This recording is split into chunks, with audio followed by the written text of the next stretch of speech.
যার 10টা বাড়ি আছে, ব্যাংকে 1000 কোটি টাকা আছে, 200 বিঘা জমি আছে, 300 বিঘা লিচুর বাগান আছে, 500 বিঘা অমক জমি আছে, সে সফল না। না, আল্লাহ বল فقد قال الله تعالى في كلامه المجيد وفرقانه الحميد أعوذ بالله من الشيطان الرجيم الرحمن الرحيم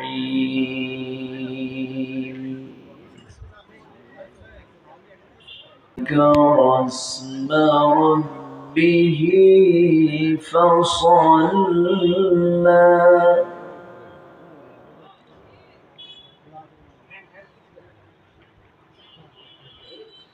بل تؤثرون الحياة الدنيا والآخرة خير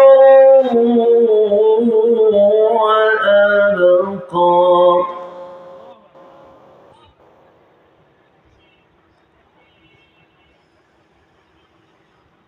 إن هذا لفي الصحف الأولى صحف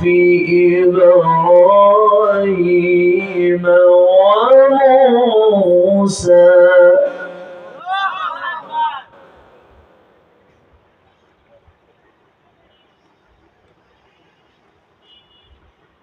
الله أكبر بسم الله الرحمن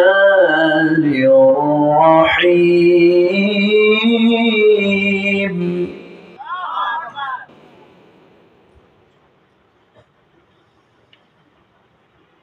إن الله وملائكته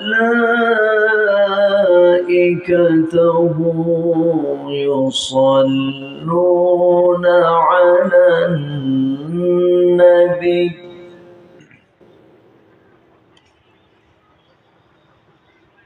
يا أيها الذين آمنوا صلوا عليه وسلموا تسليما اللهم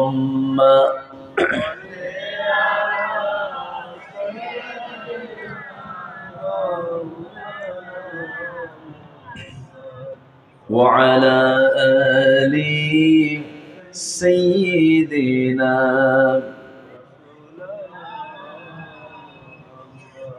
একটু মোহাম্মত দিয়ে নবীর প্রেমে মাতোয়ারা হয়ে জবান খুলে আওয়াজ দিয়ে সবাই বলুন আল্লাহুম্মা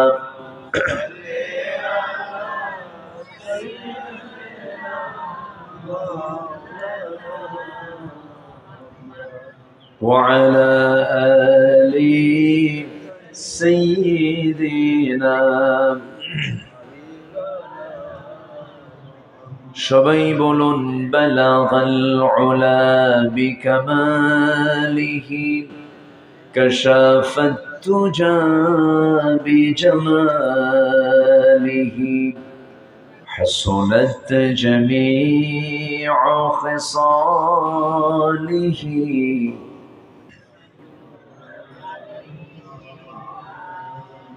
আরবের বুকে মক্কার পরে যেথায় মা আমিনার ঘর খোদার রহমতে কৌসার হয়ে ঝরছে বারংবার বালাগাল উলা বিকামালিহি কাশাফাত তুজা বিজামালিহি حسنت جميع خصاله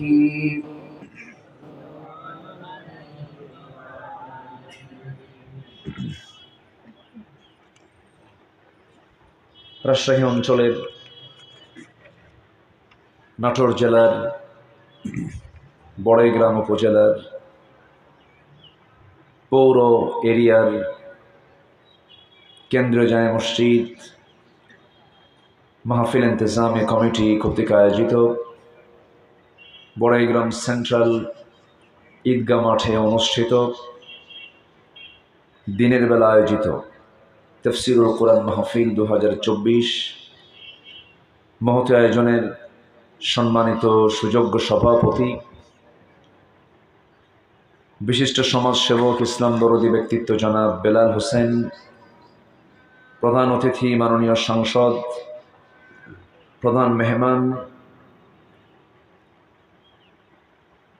চিকিৎসাবিদ, বড়াইগ্রামের কৃতি সন্তান চিকিৎসক ডক্টর শামসুদ্দিন সাহেব, আজকের এই প্রোগ্রামের বরেণ্য অতিথি, আমার পূর্বে কথা বলেছেন কুমারখালী সিনিয়র মাদ্রাসার ওয়ানারেবল প্রিন্সিপাল নন্দিত আলেমে দ্বীন মুহতারাম মাওলানা আহমদুল্লাহ সাহেব, উপস্থিত হাজারাত উলামায়ে কেরাম, ফদলা ইজাম, সুশীল সমাজ, জাতির শ্রেষ্ঠ সন্তান, শিক্ষক মণ্ডলী, জাতির বিবেক, সাংবাদিকবৃন্দ, আজকের মাহফিলের প্রধান আকর্ষণ, সামনে উপস্থিত, কাছে দূরের বিভিন্ন স্থান থেকে ছুটে আসা কালিমার ঝান্ডাবাহী, তাওহীদের পতাকাবাহী, দ্বীন ইসলামের নরসারদুল বীর মুজাহিদ, প্রাণ প্রিয় সম্মানিত দ্বীনী ভাইরা এবং আড়ালে বসে আছেন সম্মানিতা শ্রদ্ধেয়া মা এবং বোনেরা, আলোচনার সূচনায় আনুষ্ঠানিকতার মধ্য দিয়ে আমার পক্ষ থেকে আবারও দিল খোলা সালাম, আসসালামু আলাইকুম ওয়া রাহমাতুল্লাহি ওয়া বারাকাতুহু। সবাই কেমন আছেন? জি, আমাকেও প্রশ্ন করে ফেলেছেন। আল্লাহর মেহেরবানি, আল্লাহ তাআলা আমাকে আপনার মতোই রেখেছেন। বলছে আলহামদুলিল্লাহ। আমি উঠতে চেয়েছিলাম বয়ানে জোহর পর, কিন্তু প্রচণ্ড খরতাপ, তাপদাহ, এরকম হাদিস এসেছে যে যখন অতিরিক্ত গরম হয় এটা একটা জাহান্নামের নিঃশ্বাস। প্রচণ্ড গরমের ভিতরে আপনারা যারা এসেছেন, আমি মনে করি একজন বীর মুজাহিদের ভূমিকা পালন করেছেন, যিনি আমাকে আপনাকে এমন সুন্দর আয়োজনে শামিল করলেন। সেই মহান রব্বুল আলামিনের শানে আমরা সবাই একযোগে বলে উঠছি আলহামদুলিল্লাহ। আবারও বলছি আলহামদুলিল্লাহ। সবাই চিৎকার মেরে বলছি আল্লাহুম্মা ইন্নী আসআলুকা আল হুদা ওয়াত তুকা ওয়াল আফাফা ওয়াল গিনা। সবাই বলি আল্লাহুম্মা লাকা আসলামতু ওয়া বিকা আমানতু ওয়া আলাইকা তাওয়াক্কালতু ওয়া ইলাইকা আনাবতু ওয়া বিকা খাসামতু। আমরা আল্লাহ তাআলার শুকর আদায় করে নিলাম। সম্মানিত হাজিরিন, খুব সময় অল্প, দিনের বেলা মূলত জোহর থেকে আসর পর্যন্ত একটা সময় পাওয়া যায়, লম্বা সময় পাওয়া যায়, কিন্তু আজকের এই প্রচণ্ড গরমের কারণে দুপুরবেলা এটা প্রতিকূল আবহাওয়ার কারণে আমরা আলোচনায় সেই সময় আমরা উঠতে পারিনি। তো সালাতুল আসরের পর সময় একটু কম থাকে, আরও মেহমান তারা কথা বলেছেন। আমি যতটুকু সময় পেয়েছি, আমি যতটুকু কথা বলতে চাই, যদিও নাতি দীর্ঘ কথা, তবে চেষ্টা করব অল্প সময়ে এমন কিছু কথা আমি বলতে চাচ্ছি আল্লাহর কালাম থেকে, যেটা জান্নাতে যাওয়ার জন্য সে আমলগুলোই যথেষ্ট। বলি আলহামদুলিল্লাহ। আমাদের দিন শেষে দুটা পথ আমাদের সামনে খোলা আছে, একটা হলো জান্নাতের পথ, আরেকটা কিসের পথ? Way of Jannah, way of জাহান্নাম। জাহান্নামের পথ একটা, আরেকটা হলো জান্নাতের পথ। এই জান্নাত এবং জাহান্নাম আল্লাহ তাআলা আমার আপনার জন্য রেখে দিয়েছেন। কার জন্য জান্নাত আর কার জন্য জাহান্নাম এটা জানার জন্য সবচাইতে যে মক্ষম উত্তম যে কিতাব, সে কিতাবটার নাম কি বলেন তো? কোরআন। কোরআন আল্লাহ তাআলা এই ব্যাপারে স্পষ্ট করে সব জানিয়ে দিয়েছেন, কোনটা জান্নাতের পথ আর কোনটা জাহান্নামের পথ।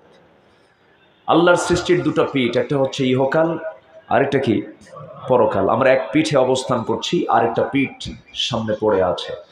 আমরা জীবন সাজাবো দুনিয়াকে সামনে রেখে না আখিরাতকে সামনে রেখে? বলেন, দুনিয়াকে সামনে রেখে না আখিরাতকে সামনে রেখে? দুনিয়াটা ক্ষণকাল আর আখিরাতটা কি চিরকাল। আমরা দুনিয়াতে এসেছি স্থায়ী হয়ে না মুসাফির হয়ে? বলেন, আমরা কি দুনিয়াতে এসেছি স্থায়ী হয়ে না মুসাফির হয়ে? মুসাফিরের ব্যাগে কি বেশি কিছু থাকে? মুসাফিরের গায়ে কি বেশি কাপড় চোপড় থাকে? না। এবং তার সামানের মধ্যে কি বেশি কি সে কি খাদ্য গুদাম নিয়ে বের হয়? না। কুন ফিদ দুনিয়া কান্নাকা গারিবুন আও আবিরিস সাবিল, তুমি দুনিয়াতে থাকবে একজন পথিকের মতো। ইদা আসবাহতা, যখন সকাল পাবে, ফালা তানতাযিরিল মাসা, সন্ধ্যার অপেক্ষা করো না। যখন তুমি সন্ধ্যা পাবে, সকালের অপেক্ষা করো না, বলেছেন মুহাম্মদ সাল্লাল্লাহু আলাইহি ওয়াসাল্লাম। কিন্তু আমরা কেন যেন আমাদের একটা মায়া মরিচিকা, একটা মহাব্বত, একটা ভালোবাসা, দুনিয়ার প্রতি টান আছে না নাই? আসতে বলে, আছে না নাই? টান আছে বলেই তো সন্তান হয়ে বাবাকে পর্যন্ত খুন করে সম্পদের নেশায়। টান আছে বলেই তো নিজের ভাই আরেক ভাইকে খুন করে তার সম্পত্তি হাতায় নেওয়ার চেষ্টা করে। টান আছে বলেই তো জনগণকে ধোঁকা দিয়ে জনগণের সম্পদগুলো কুক্ষিগত করে। কিন্তু এই টান কি বৈধ টান হলো না অবৈধ টান হলো? অবৈধ। আল্লাহ তাআলা সকল কিছু দেখতে চান বান্দার ভিতর থেকে, অবৈধ পন্থায় না বৈধ পন্থায়? বৈধ পন্থায় তা দেখতে চান।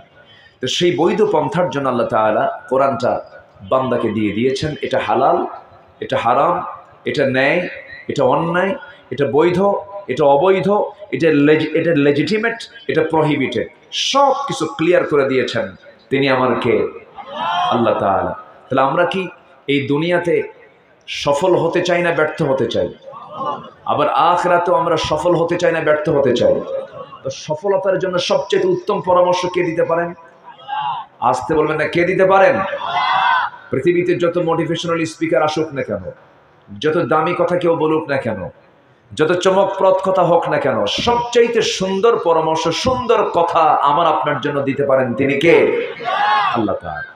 তারই একটা অংশ হিসাবে আমি ছোট্ট একটা সূরা, মক্কার সূরা, এটা মক্কায় নাজিল হয়েছে। মক্কার সূরা এই জন্য বললাম, নাজিল হয়েছে কোথায়? মক্কায়। এই সূরাটার নাম হলো সূরাতুল আ'লা। সূরাতুল আ'লা, বলেন তো সূরাতুল আ'লা, বলেন আ'লা। আ'লা না, আ'লা। আ'লা মানে উপর, আর আ'লা মানে হলো সবার উপর। সবার উপরে যিনি, তিনি আমার কে? আকাশ কয়টা? আকাশ মোট কয়টা? 7টা। আমরা কয় আকাশ দেখি? আরো কয়টা আছে? দেখতে রাজি আছেন না আপনারা? আল্লাহ দেখায় দিবেন আমাদের। বলি আলহামদুলিল্লাহ। যদি জান্নাত পাই, যদি কি জান্নাত পাই। 7টা আকাশ আছে। এই 7টা আকাশের উপরে হলো আরশ আজিম। তাহলে আল্লাহ কি শুধু উপরে না সবার উপরে? সাব্বিহিসমা রাব্বিকাল আ'লা। আমার বন্ধুগণ, সেই সূরাতুল আ'লার যদি পরিপূর্ণ তাফসীর আমি করতে যাই, ব্যাখ্যা যদি দিতে যাই, 3-4 রাত হলে ভালো হয়, সময় নিয়ে কথা বললে ভালো হবে। তবে সংক্ষিপ্ত করে আমি যদি নির্যাসটা দিতে চাই, একটু মনোযোগ দিয়ে সবাই শুনবো, জোরে বলি ইনশাআল্লাহ। নেতার পরামর্শ শুনবো না কেন যদি ভালো হয়? বাবার পরামর্শ শুনবো না কেন যদি ভালো হয়? বড় ভাইয়ের পরামর্শ শুনবো না কেন যদি ভালো হয়? চিকিৎসকের পরামর্শ কেন শুনবো না যদি ভালো হয়? তবে পৃথিবীর সকল পরামর্শ এক পাল্লাই দিয়ে দেন, সবচেয়ে উত্তম পরামর্শ দিতে পারেন তিনি আমার কে? আল্লাহ রাব্বুল আলামিন সূরাতুল আ'লার মধ্যে সুন্দর করে বলছেন কোন বান্দা সফল, কোন বান্দা মহা সফল। রাব্বুল আলামিন বলছেন ক্বাদ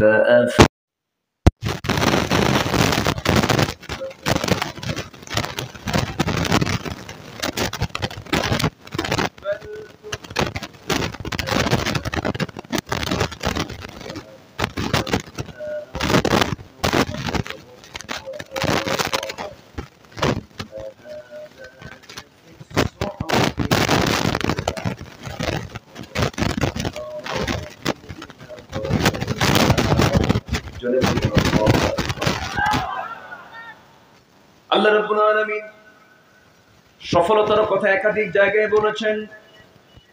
যেরকম সূরা মুমিনুনের শুরুতে আল্লাহ রাব্বুল আলামিন 7টা কাজ যার মধ্যে থাকবে আল্লাহ তাকে সফল বলে ঘোষণা করেছেন। কয়টা কাজ বলেন?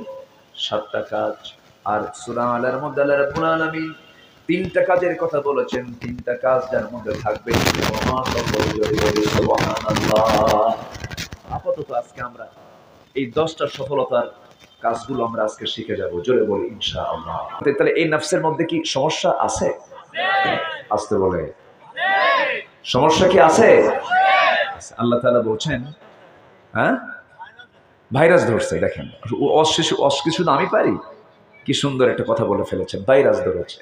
হ্যাঁ, মানুষের দেহে শুধু ক্যান্সার হয় না, মানুষের ইমানেও ক্যান্সার হয়। মানুষের ইমানেও ক্যান্সার হয়। একটু কান লাগাবেন, মনোযোগ দিয়ে একটু শুনুন। আল্লাহ রাব্বুল আলামিন এখানে নামাজের কথা পড়ে বলেছেন, জিকিরের কথা পড়ে বলেছেন। প্রথম বলেছেন হলো নফসের শুদ্ধতা যে বান্দার মধ্যে নিয়ে আসবে।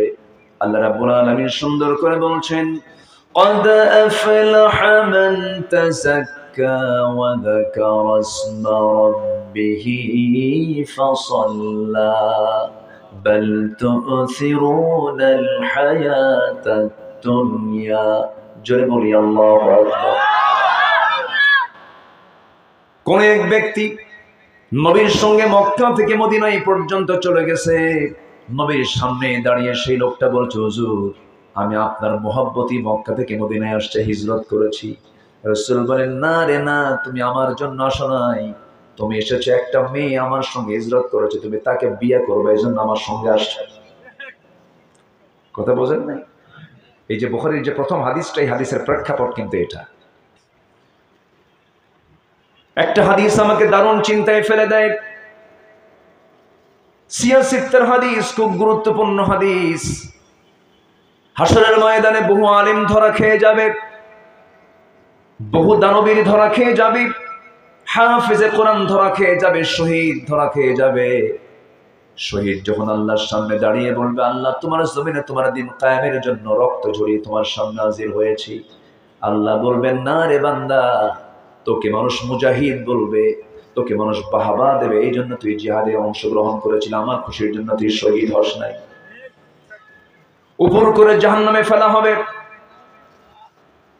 দানবীর বলবে, আল্লাহ তোমার জন্য তোমার পথে দান করেছি, দ্বীনের জন্য দান করেছি, মসজিদের জন্য দান করেছি, তোমার পথে আমি তোমার খুশির জন্য দান করেছি। সেদিন আল্লাহ বলবেন, ও দানবীর, পৃথিবীর মানুষ তোমাকে দানবীর বলে সম্বোধন করবে, তুমি দারুণ খুশি হবে। মানুষের বাহবা নেওয়ার জন্য তুমি দানগুলো করেছো, আমার খুশির জন্য করো নাই। তোমার নিয়ত তোমার জানা ছিল, তোমার নিয়তের বরখেলাফের কারণে আজকে তোমাকে জাহান্নাম যেতে হবে। আলেমকে বলা হবে, তুমি ইলম অর্জন করেছো কিসের জন্য? বলো, আল্লাহ তোমার খুশির জন্য ইলম অর্জন করেছিলাম। না না, জনগণ তোমাকে আলেম বলবে মানুষের খুশির জন্য। জনগণের মধ্যে বিভ্রান্ত সৃষ্টি করেছো, বিভিন্ন ভুলভাল ফতোয়া দিয়েছো। দুনিয়ার মানুষ তোমাকে সারা জীবন আলেম মনে করেছে, কিন্তু তোমার নিয়তের বিশুদ্ধতার দ্বারা অভাব ছিল।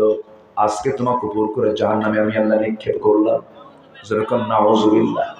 এই হাদিসটা আমি অন্তত দিনে কয়েকটা বার আমি ভাবার চিন্তা করি, কারণ নিয়ত যার সহি হবে না, নফস যার শুদ্ধ হবে না, তার কোন আমল আল্লাহর দরবারে মঞ্জুর হবে না। এই জন্য সবার আগে কি ঠিক করতে হবে? এই যে এটা কোথায় কি ঠিক করতে হবে? নফস। নফস কোথায়? কলব কোথায়? কিছু কিছু এখন তো ব্যাখ্যা দিচ্ছে, অনেকে বলে যেন কলব নাকি মাথায়। দেখেন এই উল্টা পাল্টা এগুলো চিন্তা ভাবনা কেন যে আমনে আসে? রাসূল বললেন, আত্তাকওয়া হা হুনা, আত্তাকওয়া হা হুনা। তাকওয়াটা এই জায়গায়। তাকওয়া কোথায়? এই জায়গায়। আল্লাহ রাব্বুল আলামিন সূরা নাসের মধ্যে বলেছেন, সূরা নাস আমার সঙ্গে যারা পারেন বলেন, قل أعوذ برب الناس ملك الناس إله الناس من شر الوسواس الخناس الذي يوسوس في قلوب الناس। ভুল কইছি না? কুলুবিন নাস তো হবে না, সুদূরিন নাস হবে, সুদূর মানে হলো বুক। কলবের দরজা, কিসের দরজা বলেন? কলবের দরজা হলো বুক। বুকের ভিতরেই হলো কলব। শয়তান ওয়াসওয়াসা দেওয়ার জন্য শুধু কলবের দরজায় গিয়ে ধাক্কা মারে, কিন্তু কলবে ঢুকতে পারে না, কারণ কলবটা চালান কে? ইয়া মুকাল্লিবাল কুলুব সাব্বিত কলবি আলা দীনিক। কলবের দরজা হলো সদর, অতএব কলবটা হলো বুকে। আত-তাকওয়া হা হুনা আলা ইন্না ফিল জাসাদি লামুদগাতান ইযা সালুহাত সালুহাল জাসাদু কুল্লুহু ওয়া ইযা ফাসাদাত ফাসাদাল জাসাদু কুল্লুহু আলা ওয়াহিয়াল কলব। রাসূল বলেছেন, শোনো, দেহের মধ্যে গোশতের টুকরা একটা আছে, সেই গোশতের টুকরা যদি ঠিক থেকে যায় সব ঠিক থেকে যাবে, সেই গোশতের টুকরা যদি ব্যাঠিক হয়ে যায় সব ব্যাঠিক হয়ে যাবে। আলা ওয়াহিয়াল কলব, সাবধান, সেটা হলো কলব। জোরে বলুন সুবহানাল্লাহ। এই জন্য কলবের ট্রিটমেন্ট করার দরকার আছে না নাই? আসতে বলবেন না, আছে না নাই? ডাক্তার মহোদয় তারা চিকিৎসা করেন হলো দেহের ট্রিটমেন্ট, আর রুহের ট্রিটমেন্টের জন্য হলো কোরআন। যেরকম সুবহানাল্লাহ। রুহের ট্রিটমেন্ট কি? কোরআন। পৃথিবীর কোন ডাক্তার মানুষের রোগ সারাতে পারে না, কোন রুহের রোগ সারাতে পারে না। সাইকের ডাক্তার কিছু ওষুধ দেন, কিন্তু বলেন এখানে ঘোরেন, ওখানে ঘোরেন, এখানে চলেন, মনটা ফ্রেশ রাখার চেষ্টা করেন, হয়তো কিছু ওষুধ তারা দিয়ে দেন। সাইকোলজিক্যাল যে প্রবলেম, মানসিক যে সমস্যা, রুহের যে সমস্যা, এই ট্রিটমেন্ট করার জন্য একমাত্র আল্লাহ দিয়েছেন বান্দার জন্য তার নাজিল করা কোরআন। যেরকম সুবহানাল্লাহ। ওয়ানুনাজ্জিলু মিনাল কুরআনি মা হুয়া শিফা, মা হুয়া শিফা। আমি কোরআন নাজিল করেছি বান্দার শেফার জন্য, আরোগ্য করে। আল্লাহু আকবার বলেন। আমার বন্ধুগণ, আজকে আমার সাবজেক্ট হলো আমরা সফল হব কেমনে। সফল কারা? সফল তো তারাই যাদের মধ্যে এক নাম্বার গুণ হলো যারা নফসের শুদ্ধতা আনতে পেরেছে, নফসটাকে যে ফ্রেশ রাখতে পেরেছে। নফস তো খারাপ কিছু চায়, নফস তো ভালো কিছু চায় না। নফসের কামনা হলো খারাপ, নফস কখনো ভালো কিছু চায় না। আমার বন্ধুগণ, নফস ভালো মন্দ বিচার করে না, নফস যা চায় তাই পেতে নেয়। আমার বন্ধুগণ, যদি কেউ আম চুরি করে খায়, চুরি করে আম মনে হয় টক লাগে নাকি? চুরি করে আম কি টক লাগে? আম যদি মিষ্টি হয়, চুরি করা আমও মিষ্টি আর কেনা আমও মিষ্টি। নফসের চাওয়া হলো আমি আম খাবো, চুরি করে হোক আর চুরি না করে হোক, এটা যে নফসের চাহিদা। জেনা করব, বিয়ে করে সওয়াব কামাই হবে। বিয়ে করে বিয়ে করে স্ত্রীর সঙ্গে সম্পর্কের মধ্যে যে তৃপ্তি পাওয়া যায়, জেনাই তো একই তৃপ্তি পাওয়া যায়। কিন্তু নফসের চাহিদা হলো জেনার বিয়ে, সেইগুলোকে পাত্তা দেয় না, সে এটাকে চায় যেভাবেই হোক আমার কাছে আসুক। কিন্তু নফসটা বান্দাকে বাধা দেয় না, কিন্তু ওই নফসটাকে বাধা দিয়ে দেয় হলো রূহ। রুহের কাজ হলো নফসকে আটকায় ফেলে। নফস হচ্ছে ইহকালীন চেতনা, রূহ হলো পরকালীন চেতনা। বান্দা যখন খারাপ কাজের দিকে আগায় যেতে নেয়, সেই সময় রূহ তাকে টেনে ফেলে। বান্দা এই কাজটা করা যাবে না, এই কাজ করলে তোমার এই ক্ষতিটা হয়ে যাবে, তোমার জন্য জাহান্নাম যেতে হবে। রূহ তাকে টেনে ধরে, কারণ আল্লাহ রাব্বুল আলামিন সুন্দর করে রূহের ব্যাপারে বলছেন, ইয়াসআলুনাকা আনির রূহ কুলির রূহু মিন আমরি রাব্বি। জোরে বলুন আল্লাহু আকবার, আরো জোরে বলুন আল্লাহু আকবার। আমার কথা কি বিরক্ত হচ্ছেন আপনারা? আমার কথা বিরক্ত হচ্ছেন না তো? আচ্ছা, এক লাইন আমি একটু বুঝাই দেব। নফসটা কি? নফস হলো লেজিসলেটিভ, রূহটা হচ্ছে অ্যাডমিনিস্ট্রেটিভ, কলবটা হচ্ছে ফেডারেটিভ, আইন প্রণয়ন বিভাগ। নফস শুধু সব কাজ বাস্তবায়ন করে, রূহ হচ্ছে আইন প্রণয়ন বিভাগ, প্রশাসন বিভাগ হচ্ছে রূহ। রূহটা বলে দেয় কাজ তো করবা, কিন্তু একটু হিসাব আইন কানুন মেনে চলা দরকার। রূহ এটাকে রেস্ট্রিকশন করে দেয়। আর বাস্তবায়ন বিভাগ হলো কলবটা বাস্তবায়ন করে ফেলে। আর সেই কলবটাকে ঠিক রাখার জন্য সর্বক্ষণ বান্দা দোয়া চাইবে কার কাছে? আসতে বলবেন না, কার কাছে? আল্লাহর কাছে চাইবে। ইয়া মুকাল্লিবাল কুলুব সাব্বিত কলবি আলা দীনিক। হে অন্তর পরিবর্তনকারী, তুমি আমার অন্তরটাকে তোমার দিনের উপরে তুমি আল্লাহ টিকসই রাখো, সাবিত রাখো, এমন করে বান্দা আল্লাহর কাছে চাবে। আমার বন্ধুগণ, এই জন্য নফসকে ট্রিটমেন্ট করতে হবে আমাদের। হারাম কাজের দিকে যাওয়া যাবে না, অবৈধ কাজের দিকে যাওয়া যাবে না। মন চাবে মানুষের ক্ষতি করি, মন চাবে হারাম কামাই করি, মন চাবে অবৈধ পন্থা অবলম্বন করি, মন চাবে আমি হিংসা করি, মন চাবে আমি গীবত করি, মন তো অনেক কিছুই চাবে, কিন্তু মনকে কখনো পাত্তা দেওয়া যাবে না। আল্লাহ তাআলা বলছেন মনের বিরুদ্ধে চলবি, নফসের বিরুদ্ধে চলবি, তোর ঠিকানা হবে কি দেখ, ওয়া আম্মা মান খাফা মাকামা রাব্বিহি ওয়া নাহান নাফসা আনিল হাওয়া ফাইন্নাল জান্নাতা হিয়াল মাওয়া। জোরে বলুন আল্লাহু আকবার। যার দিলের মাকামে আল্লাহর ভয়টা জাগ্রত হয়ে যাবে, তার ঠিকানা হয়ে যাবে জান্নাতে মাওয়া। এই জন্য প্রবৃত্তির অনুসরণ আমরা করব না, আমরা দিলটাকে উদার করব, মনটাকে উদার করব, হৃদয়কে আকাশের মতো উদার বানায় দেব। আমার দেশে হিংসা মনে হয় নাই, আসতে কয় আমার দেশে কি হিংসা আছে, অহংকার আছে? হ্যাঁ, নফসের কি রোগ নাই? নফসের রোগ আছে না নাই? নফসের রোগ মোটামুটি 14টা। কয়টা বলেন তো? 14টা। আমি আজকে যে সাবজেক্ট নিয়ে কথা বলা শুরু করেছি, বহু আলোচনা, এখন সময় তো অল্প, আমি কিছু তো করার নেই, যে সংক্ষিপ্ত করে বলছি। তবে একটা কথা, আমার দেশে ওয়াজ বেশি হয় না আমল বেশি হয়? হ্যাঁ, কি কি বেশি হয়? আমল কম হয়। আজকে আমলের নিয়তে শুনবো, তাহলে এনাফ হবে। বলি ইনশাআল্লাহ, জোরে বলি ইনশাআল্লাহ। কি হিংসা দেখেন, হিংসার আগুনে দাউ দাউ করে জ্বলে। অনেকদিন আগের একটা উদাহরণ মনে পড়লো আমার। আগের যুগে বিয়ে করতে যেত মানুষ ঘোড়ায় চড়ে। কিসে চড়ে? ঘোড়ায় চড়ে। তো গ্রামের এক মুরব্বীর ঘোড়া আছে, তো এক ছেলের বিয়া, সে ছেলেটারে গিয়ে বলতেছে যে চাচা একটু ঘোড়াটা দেওয়া যাবে কি? কেন আমি ঘোড়া দেবো না তোরে? মনটা খারাপ কইরা চলে আসছে বাড়িতে। তো কদরের রাত আসছে, কদরের রাতে গেছে মসজিদে। মসজিদে যে প্রথমেই দোয়া করে, আল্লাহ এই বুড়া চাচা আমার ঘোড়া দিল না, ওর ঘোড়া যেন আজকে মরে, ঘোড়া যেন কি। তো এই দোয়াটা কইরা শেষ করে চলে আসছে বাড়িতে। বাড়িতে আসার পর ওর মা কান্দে। কে মা তুমি কান্দো কেন? কে কানবো না, তোর গরু মরছে। কি মরছে? গরু মরছে। দোয়া ঠিকই কবুল হয়েছে, মালাকুল মউত ঘোড়ার কাছে না যায় কার কাছে গেছে? গরুর কাছে গেছে। হিংসার ফলাফল এটাই হয়, হিংসা দিয়ে কোনো কাম হয় না।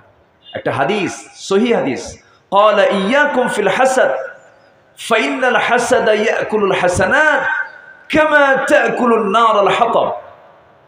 আমার রাসূল বলেছেন তোমরা হিংসা থেকে বিরত থাকো। একটা কাঠখন্ডকে আগুন যেমন জ্বালিয়ে ভস্ম করে দেয়, ঠিক তেমনি হিংসা সমস্ত নেক আমলকে খেয়ে শেষ করে দেয়। আজকে আমাদের দেশে রাষ্ট্র থেকে শুরু করে নিয়ে গ্রাম পর্যন্ত হিংসার আবাদ না মানবতার আবাদ? বল হিংসার আবাদ না মানবতার আবাদ? হিংসার আবাদ না উদারতার আবাদ? হিংসা, শুধু হিংসা। আপনি ইমানদার, আপনি মুসলমান, আপনার মধ্যে হিংসা থাকবে, আপনার কোন পুরস্কার আল্লাহর আদালতে নাই। হিংসা রাখা যাবে না। গ্রামে গঞ্জে হিংসার পরিমাণ কম না বেশি? আরো বেশি। মসজিদে নামাজ পড়ে, হঠাৎ করে হয়তো একদিন বলেই ফেলছে যে এটা তো আমার দাদার জায়গা ছিল। অনেক সময় বলে ফেলে না, এরকম বলে কি, বাস চান্স একখান পাইছে, যা তোর দাদার জায়গায় আমি নামাজ পড়বো না, আমার দাদার জায়গায় মসজিদ বানাবো। আছে কিনা খাও? আছে কিনা বলেন? তোর দাদার, আচ্ছা দাদার মসজিদ কি থাকে বলেন তো? হয়তো ভুল করে বলেই ফেলছে আমার দাদার জায়গা বলছে, কিন্তু মসজিদ তোর দাদার নাই। বরঞ্চ উচিত সংসার দুইটা না করে এই সংসারকে মজবুত করা। কিন্তু আমার দেশে এখন দিন দিন মসজিদ কমে না বাড়ে? মুসল্লি বাড়া দরকার কি? এই যে মসজিদ যে বাড়তেছে, এটা কি কি মানবতায় না হিংসায়? হিংসাই। এত মসজিদ দেশে, সব টাইলস ওলা মসজিদ, কিন্তু আমার নবীর মসজিদ কি টাইলস ছিল? কোনো কলাম ছিল? খেজুর গাছের গুল দিয়া আর পাতা দিয়ে বানানো দুজন এতিমের কাছ থেকে নেওয়া আমার নবীর ছোট্ট মসজিদ, মসজিদ নববী। বেলাল আযান দিতেন ভাঙ্গা ভাঙ্গা কণ্ঠে, আর আজিম শুয়ে গেছে, তাদের আযান, তাদের নামাজ জান্নাত পর্যন্ত পৌঁছে গেছে। কেন জানেন? হিংসা ছিল না। কি ছিল না? নফসটা ফ্রেশ ছিল। নফসটা কি ছিল? ফ্রেশ ছিল। নফসের কিছু রোগ আছে, ব্যাখ্যামূলক কথা আমি বলতে পারলাম না। নাম্বার ওয়ান হলো না, এক নাম্বার হলো নফসের রোগ হলো লোভ লালসা করা, অবৈধ লোভ লালসা করা। নাম্বার 2 হলো অতি লোভ করা, অতি আশা করা। নাম্বার 3 হলো ক্রোধ এবং বেশি রাগ যারা দেখাবে, এগুলো নফসের রোগ। নাম্বার 4 হলো কিসবুন, মিথ্যা কথা বলা। নাম্বার 5 হলো গীবত করা। নাম্বার 6 হলো হিংসা করা। নাম্বার 7 হলো বখল কৃপণতা করা। নাম্বার 8 হলো লোক দেখানো কাজ করা, রিয়া উন্নাস। নাম্বার 9 হলো নিজের পছন্দই বড় পছন্দ মনে করা। নাম্বার 10 হলো কিবার করা, অহংকার করা। নাম্বার 11 হলো পরশ্রী কাতরতা করা। নাম্বার 12 হলো হুব্বে মাল, সম্পদের প্রতি অবৈধ মায়া মমতা এটা করা। নাম্বার 13 হলো সম্মানের লোভ করা, আমার সিয়ার দিল না, শুধুমাত্র পোস্টারের নাম নাই, মাহফিল বন্ধ করা ষড়যন্ত্র করে। আছে না নাই? আসতে বলবেন না, আছে না নাই? সম্মানের লোভ। কিসের লোভ? সম্মানের লোভ। ওর নাম আমার আগ দিয়ে দিছে, ওর নাম আমার পোস্টারের আগে, আমার নামের আগে ওর নাম দিছে, যা মাহফিল বন্ধ। এরকম বদমাইশ আছে না নয়? এই থামে, আমার ওয়াজ করতে দেয়। সম্মানিত ভাইয়েরা, সম্মানিত বন্ধুগণ, আজকে যদি নফসের শুদ্ধতা, নফসের ট্রিটমেন্ট যদি আজকে আমার দেশে যদি থাকতো, নফসের চিকিৎসা নিয়ে যদি আজকে আমরা চলতাম, দেশের টাকা কি বিদেশে পাচার হয়? আজকে দেশের টাকা কি বিদেশে পাচার হয়? দেশের টাকা যারা বিদেশে পাচার করে তাদের মুখে দেশের মোহাব্বতের কথা মানায় না, তাদের মানায় না। একটু কান লাগান, এটা মনোযোগ দিয়ে আমরা কথাগুলো শোনা।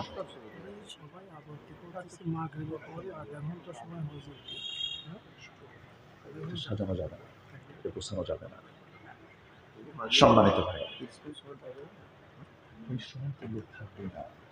আসল ভেঙে দিলে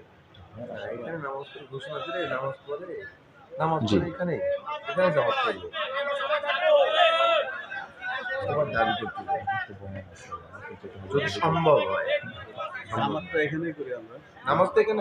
জি, আমরা আছি তো, আমরা ইনশাআল্লাহ। একটু বসেন না, সমস্যা কোথায়? এটা ফয়সালা হবে তো ইনশাআল্লাহ। একটু বসেন। আমরা আমল করবো বেশি না ওয়াজ শুনবো বেশি? বলেন, আগে ওয়াজের দরকার না আমলের দরকার? হিংসা করা যাবে? অতিরিক্ত লোভ করা যাবে? কৃপণতা করানো যাবে? সম্মানের লোভের ঠেলায় আমার ওই পথ দিল না, ওরে গুলি করে মার। আছে না? আছে কিনা বলেন? নাটোরের ইতিহাস আছে না নাই? গুলি করে মার, আমার শত্রু আউট করে দেয়। যে মানুষ আরেকজন মানুষকে অন্যায় করে হত্যা করে, তার ঠিকানা হলো জাহান্নাম। এগুলো সব হলো নফসের রোগ। কিসের রোগ বলেন? নফসের রোগ। আমার বন্ধুগণ, নফসের ট্রিটমেন্ট আমরা করব, নফসকে আমরা পরিশুদ্ধ করব। আল্লাহ রাব্বুল আলামিন সুন্দর করে বলছেন, নফসের ট্রিটমেন্ট তোমার যদি হয়ে যায়, তোমার সমস্ত কাজগুলো কাজে লাগবে, আমলগুলো তোমার কাজে লাগবে। যদি তোমার নফসের ট্রিটমেন্ট যদি না করতে পারো, সব তোমার বিফল হয়ে যাবে। এরপর আল্লাহ রাব্বুল আলামিন বলছেন, নাম্বার 2 হলো ওয়াযাকারা ইসমা রাব্বিহি ফাসাল্লা। জিকির করবা কার? কার নামের জিকির? আল্লাহর নামের জিকির। সেই জিকিরের কিছু পরিভাষা আল্লাহ রাসূল শিখিয়েছেন। সুবহানাল্লাহ, আলহামদুলিল্লাহ, আল্লাহু আকবার, লা ইলাহা ইল্লাল্লাহ। কিন্তু আমার দেশে কিছু জিকির আছে, জিকির করতে করতে পায়জামা নাই। এরকম জিকির কিছু আছে না নাই?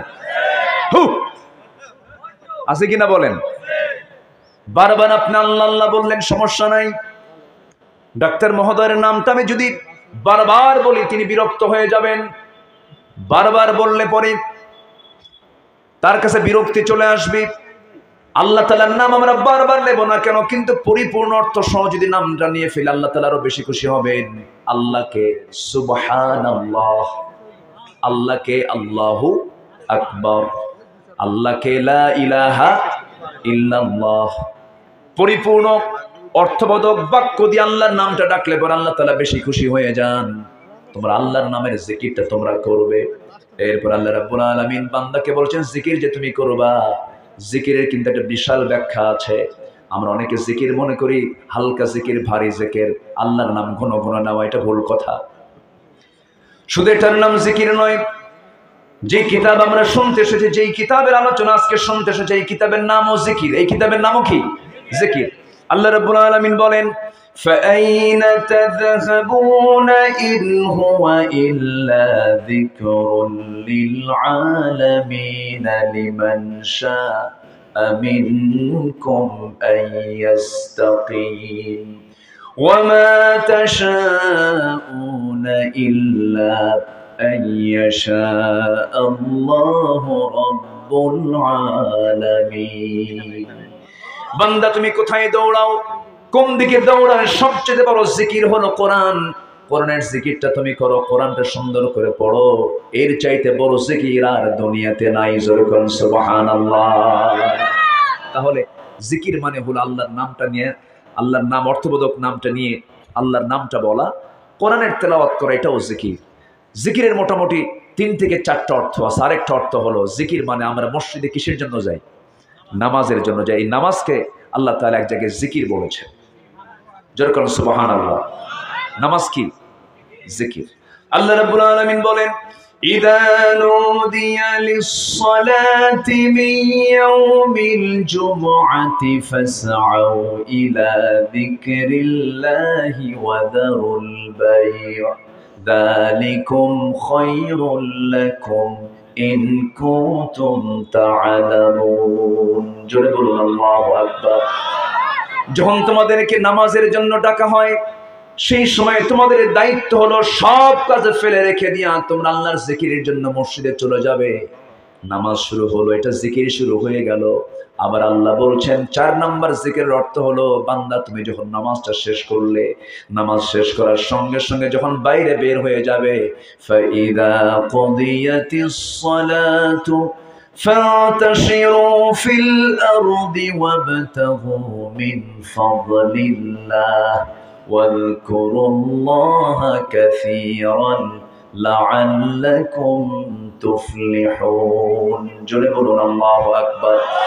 যখন তোমার নামাজটা আদায় হয়ে গেল, যখন তুমি অফিসে গিয়ে বসবে, বাজারে গিয়ে বসবে, ব্যবসায় গিয়ে বসবে, রাজনীতি করতে বসবে, পরিবার চালাতে যাবে, প্রশাসন চালাতে যাবে, সচিবালয় চালাতে যাবে, সব কিছুতে সেই সময় আমি আল্লাহ আমার জিকিরটা বেশি করে করবা। মানে আমার যে দেওয়া আইন কানুন যে বিধানগুলো আছে, সেই বিধানগুলো তুমি তোমার জীবনে বাস্তবায়ন করবা। অর্থাৎ ব্যবসা করবে, হারাম দিবা না, লেনদেন করবা, মিথ্যা কথা বলবা না, ওজনে কম দিবা না। এটাই হলো তোমার জীবনের শ্রেষ্ঠ জিকির। জোরে কোন সুবহানাল্লাহ। এটা কি জিকির? কষ্ট পাচ্ছেন আপনারা? আজান কয়টা? সময় তো এখনো বহু আছে। জি, সমস্যা নাই। আমরা যদি এখানে একটু এক্সটেন্ড করে আরো 10টা মিনিট বাড়ায় দিই, হবে না ইনশাআল্লাহ? জি, জোরে বলে ইনশাআল্লাহ। একটু বসেন। 2টা অধিবেশন হয় না, 2 অধিবেশনে মাহফিলটাকে জমানো ওইভাবে যায় না। যারা আসছেন আলহামদুলিল্লাহ, আল্লাহ যা জুটায় দিবেন তাই তো আমাদের খুশি থাকতে হবে। বলি আলহামদুলিল্লাহ। তাহলে 1 নম্বর কাজ হলো সবকিছু শুদ্ধ করার আগে কি শুদ্ধ করতে হবে? বলেন কি? বলেন। নফস। নফস খারাপ কিছু চায়। একজন নবীকে একজন মহিলা ঘরের মধ্যে তুলছিল, জানেন কি? সবাই জানেন? কোন নবী বলেন? একজন মহিলা ঘরের মধ্যে তুলছে, একদম দরজা টরজা লাগায় দিয়ে, 12টা দরজা লাগায় দিয়ে, একদম লকআপ দিয়ে বলতেছে, ইউসুফ তুমি কি জানো একটা পিঁপড়াও আমাদের খবর জানে না, কেউ জানবে না, কিন্তু তুমি কি জানো ইউসুফ আমি তোমাকে খুব পছন্দ করি, খুব ভালোবাসি। এই মহাব্বতটা ছিল কি 2 পক্ষের না 1 পক্ষের? বলেন 2 পক্ষের না 1 পক্ষের? তাহলে যে বন্ধু ইউসুফ হইয়া আমি জুলেখারে থুইয়া কেমন করিয়া ছুটতে যায়, ফাইটতে যায়, এই যে শিল্পীটা গান গাইছে, এটা কি নবীর বিরুদ্ধে একটা মারাত্মক মিথ্যা অপবাদ চাপিয়ে দেওয়া নয়? যে বন্ধু ইউসুফ হইয়া আমি জুলেখারে থুইয়া কেমন করিয়া ছুটতে যায়, ফাইটতে যায়। অবশ্যই শিল্পীটা এবার আর চান্স পায়নি মনে হয় না। 15 বছর খুব গান গাইছিল, খুব গান গাইছিল। সে স্বপ্নেও ভাবে নাই যে আমার এইরকম পতন হবে। সম্মানিত ভাইয়েরা, ইউসুফ তো প্রেম করেননি। ইউসুফ প্রেম করেছেন কার সাথে? আচ্ছা, বিয়ের আগে কি প্রেম হয় না জেনা হয়? বিয়ের পরে কি হয়? তো প্রেম কয় কাকে? ওনা ওকে খুব ভালোবাসে, প্রেম করে, ওরা দুজন প্রেম করে না, জেনা করে, জেনা করে, জেনা করে।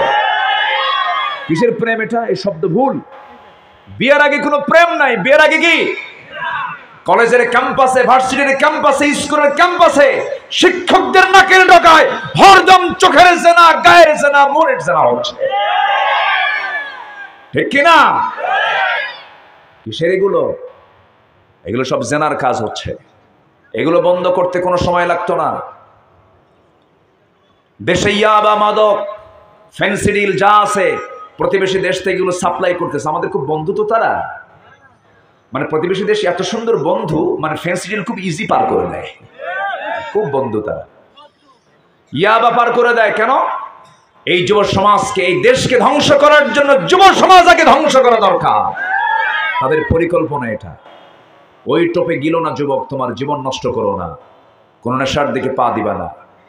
পুলিশ যদি ইচ্ছা করে, প্রশাসন যদি ইচ্ছা করে, 3 দিনে দেশকে ইয়াবা মুক্ত করা সম্ভব।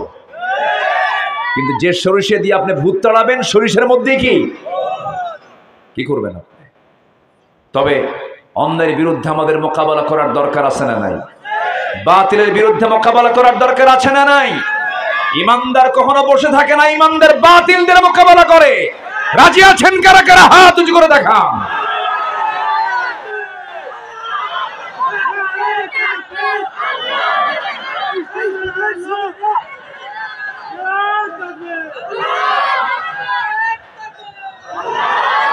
আল্লাহ তুমি সবার হাতকে কবুল করো, জোরে বলি আমিন, আরো জোরে আমিন। সম্মানিত ভাইয়েরা, নেতৃত্ব বহু দেখেছি জীবনে, সব নেতৃত্ব দেখা আমাদের শেষ। এই নেতৃত্ব মেনে আমি আপনি জান্নাত পাবো না। নেতৃত্বের মূলে যেতে হবে। নেতৃত্বের মূল হচ্ছেন মুহাম্মদ সাল্লাল্লাহু। যে নেতা আগে রক্ত ঝরান, আর আমার দেশের নেতাগুলো অনলাইনে যুদ্ধ করে। কি লাইনে যুদ্ধ করে? অনলাইনে, ময়দানে নাই। সব কোথায়? অনলাইনে। আমার নবীজি বদরের প্রান্তরে শেষ কাতারে না প্রথম কাতারে? উহুদের ময়দানে শেষ কাতার না প্রথম কাতার? হিজরতের রাতে শেষ কাতার না প্রথম কাতার? খন্দকের যুদ্ধে আমার নবীজি 1 দিন নয়, 2 দিন নয়, 3 দিন নয়, 4 দিন না খাওয়া, অস্ত্র দিতে, যুদ্ধ করতে সব টাকা পয়সা শেষ। বদর 1 বছর পরে, উহুদ 1 বছর পরে আবার খন্দক। মানে যুদ্ধ চলছে। যুদ্ধ বিধ্বস্ত দেশে কি অর্থনীতি টিকে থাকে? ভেঙ্গে যায়। আমার নবীজির মদিনার ক্ষুদ্র রাষ্ট্র, যুদ্ধের পরে যুদ্ধ লেগে আছে। আমার নবীজির খন্দকের যুদ্ধের সময় রাসূল 4 দিন না খাওয়া। কয়দিন? 4 দিন। রাসূল নিজেই খাবার পান নাই। এক সাহাবী রাসূলকে খুব মহব্বত করতেন। আস্তে করে নবীর কাছে এসে দেখেন আমার নবীজির পেটটা ফুলা ফুলা। হাত দিয়ে দেখেন নবীজির পেটে পাথর বাঁধা। কি বাঁধানো বলেন? পাথর বাঁধা। সাইয়েদনা জাবির বলছেন, ইয়া রাসূলুল্লাহ, আপনি আপনার পেটে পাথর বেঁধেছেন, আমি টের পেয়েছি, কিন্তু আপনি কাউকে জানান নাই, আমি কিন্তু জেনেছি। রাসূল বললেন, জাবির কাউকে বলো না। সব সাহাবী আমার হাউমাউ করে কান্না শুরু করবে, কাউকে বলতে যেও না। কিন্তু জাবির বলছেন, হুজুর আমি গরিব মানুষ, আমার বাড়িতে একটা ছোট্ট ছাগল আছে, আপনি পারমিশন দিলে পরে জবাই করে আপনাকে খাওয়াবো, আপনার প্রিয় গোশত, ছাগলের গোশত। ঠিক আছে, জাবিরে চলে যাও। 5-6 কেজি ওজনের ছাগলটা জমা করে বউটাকে বললেন, সুন্দর করে রান্না বান্না করো, জীবনের শ্রেষ্ঠ দিন আজকে আমার। রাসূল আমার বাড়িতে তাশরীফ আনবেন। রান্না বান্না হয়ে গেছে। বউ স্বামীকে বলছে, জাবির রাসূলকে তুমি কানে কানে দাওয়াত দিয়ে নিয়ে চলে আসবে, সবাই জানলে কিন্তু আমরা মেহমানদারি করতে পারবো না, ছোট্ট ছাগল তো। সাইয়েদনা জাবির আস্তে করে গিয়ে নবীর কানে কানে বলছে, হুজুর 2-1 জনকে সঙ্গে করে আমার বাড়িতে চলুন, দাওয়াত তো আছে আপনার। আমার নবীজি শুনলেন, শুনে মুস্কি হাসি মেরে দাঁড়ায় গিয়ে হাত উঁচু করে বলছে, সাহাবীরা শোনো, জাবির দিয়েছে আমাকে তার বাড়িতে দাওয়াত, আর আমি রাসূল দিলাম তোমাদের সবাইকে জাবিরের বাড়ির দাওয়াত। জোরে কোন সুবহানাল্লাহ। বলেন তো এখন কি শুধু বিপদ না বড় বিপদ? যে দাওয়াত দিছে তার কি বিপদ না? এটা চরম টেনশনে পড়ে গেছেন সাহাবী জাবির। সাইয়েদনা জাবিরের মুখটা ছোট হয়ে গেছে। রাসূল বলেন, জাবির তোমার মুখটা ছোট হলো কেন? কি হয়েছে বলো? হুজুর কাম তো সারা মাত্র 5 কেজি, এত লোককে আমি কেমন করে খাওয়াবো? রাসূল বললেন, বান্দা যা রিজিকের দায়িত্ব তার, জোরে বলেন সুবহানাল্লাহ। রাসূল সাইয়েদনা জাবিরকে খুব পছন্দ করতেন। মদিনার বাহির থেকে একদিন উটের পিঠে চড়ে সবাই আসতেছিলেন। সবচেয়ে বুড়া উটটা ছিল সাইয়েদনা জাবেরের। সবাই উটটা জোরে জোরে নিয়ে সবাই মদিনা পর্যন্ত পৌঁছে যাচ্ছেন, কিন্তু সাইয়েদনা জাবের সবার পিছনে পড়েছেন।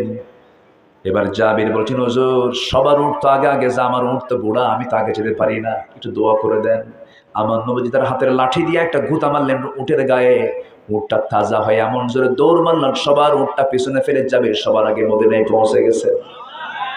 রাসূল বলেন, জাবির উট তো পাইছো, এখন তাজা, উটটা বেচবা নাকি? আমি কিনে নেব। হুজুর আপনি যদি কিনেন আমি দিয়ে দেব। আমার রাসূল তাকে উটের টাকা দিয়ে দিলেন। উটটা হাতের মধ্যে নিয়ে, লাগামটা হাতের মধ্যে নিয়ে বলছে, জাবির আমি তোমাকে খুব না পছন্দ করি, আমি তোমাকে উটও দিলাম, টাকা যে দিয়েছো সেই টাকাটা আমি তোমার হাতে ফেরত দিয়ে দিলাম। খুব ভালোবাসতেন আমার নবীজি। সেই নবীজি জাবিরের বাড়িতে দাওয়াত খেতে গেছেন। সাইয়েদনা জাবির রাদিয়াল্লাহু তাআলা আনহু বাড়ি থেকে বউকে বলছে, বউ আমার কাম তো সারা কেন? 5 কেজি ওজন ছাগল, সাহাবী হলো 600। কয়শো? 600। এই কি হয়েছে? লাইট জ্বালাতে হবে নাই? লাইট জ্বালাতে হবে না, বসেন। সব আপনার দিকে চেয়ে থাকবে, আপনি বসেন না, সময় দেখা যাচ্ছে, দেখা যাচ্ছে, আমার দেখতে পাচ্ছেন আপনারা? সমস্যা নেই, কি শুধু কানেকশনটা লাগাই দিবেন? দেন দেন। জি আমার বন্ধুগণ, সাইয়েদনা জাবির রাদিয়াল্লাহু তাআলা আনহু বউকে যখন এই কথা বলেন, বউ বলছে, আপনি কি কানে কানে বলেন? কানে কানে বলছে ঠিক, কিন্তু কাম হয় নাই। রাসূল হাটে হাড়ি ভেঙেছেন, সবাইকে দাওয়াত দিয়েছেন। এবার বউ বলছে, আমার স্বামী আপনি চিন্তা করবেন না। নবীজি তার বরকতি মুখে যখন বলি ফেলেছেন, চিন্তা করবেন না, আমার স্বামী বান্দা যা রিজিকের দায়িত্ব তার, জোরে করেন সুবহানাল্লাহ। আল্লাহু আকবার।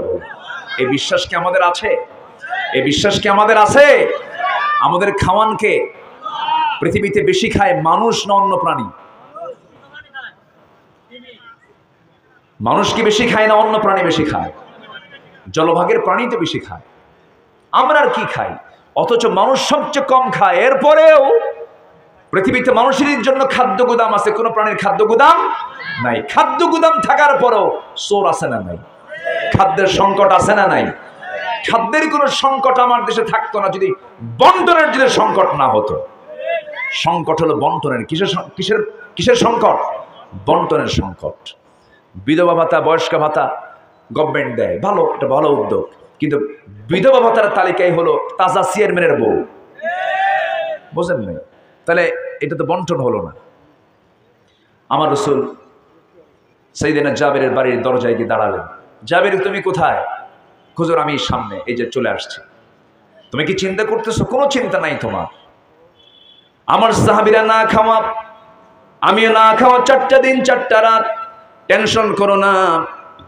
ও জাবির তোমার বউকে বলো হাড়ির যেন ঢাকনা না টান দেয়, রুটির ঢাকনা যেন না টান দেয়। আমি নিজে রাসূল নিজে বন্টন করব। আমার নবীজির 600 সাহাবীকে নিজের হাতে বন্টনের দায়িত্ব নিলেন।